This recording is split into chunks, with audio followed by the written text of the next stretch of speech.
ഒരുപാട് മനുഷ്യർ നമ്മളെ ചുറ്റുമുണ്ടാവും. സാമൂഹിക പ്രതിബദ്ധതയും മറ്റുള്ളവനെ സഹായിക്കാൻ മനസ്സുള്ള ആളുകളുമാണ് ചാരിറ്റി പ്രവർത്തനത്തിലും പൊതുപ്രവർത്തനത്തിലും ഒക്കെ സജീവമായിട്ട് പോവുക.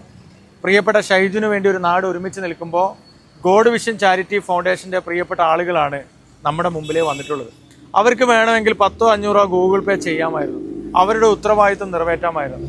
പ്രിയപ്പെട്ട തലയെടുപ്പുള്ള 2010 തുടക്കം കുറിച്ച ഏറെ പ്രിയപ്പെട്ട ഫൗസിയത്ത കൊടിഞ്ഞിയുടെ നേതൃത്വത്തിലുള്ള ഈ കൂട്ടായ്മ നിരവധിയായിട്ടുള്ള കാരുണ്യ പ്രവർത്തനങ്ങൾ നടത്തിയാണ് പറ്റാവുന്ന തരത്തിൽ പാവപ്പെട്ട ആളുകളെ ചേർത്ത് പിടിക്കുന്നത്.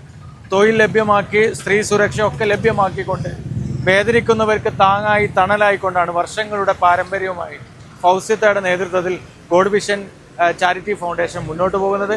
10,000 രൂപയാണ് അവർ സമാഹരിച്ചുകൊണ്ട് വളരെ പെട്ടെന്ന് തന്നെ ഷൈജുവിൻ്റെ ചികിത്സയ്ക്ക് നൽകിയിട്ടുള്ളത്. ഈ ചാരിറ്റബിൾ സൊസൈറ്റിയിൽ കീഴിൽ പ്രവർത്തിക്കുന്ന പ്രിയപ്പെട്ട എല്ലാ ആളുകൾക്കും നന്മകൾ നേരുകയാണ്. നാളെ ഷൈജു ജീവിതത്തിലേക്ക് തിരിച്ചു വരുമ്പോൾ നിങ്ങൾ ചെയ്തു തന്നിട്ടുള്ള ഈ വലിയ മനോഹരമായ സന്ദേശം എന്നും ഈ നാട് ഓർക്കും, ഈ കമ്മിറ്റി ഓർക്കും. എല്ലാ വിധത്തിലുള്ള നന്ദിയും ആശംസകളും അർപ്പിച്ചുകൊണ്ട് 10,000 രൂപ കമ്മിറ്റി ഭാരവാഹികൾ ഏറ്റുവാങ്ങുകയാണ്.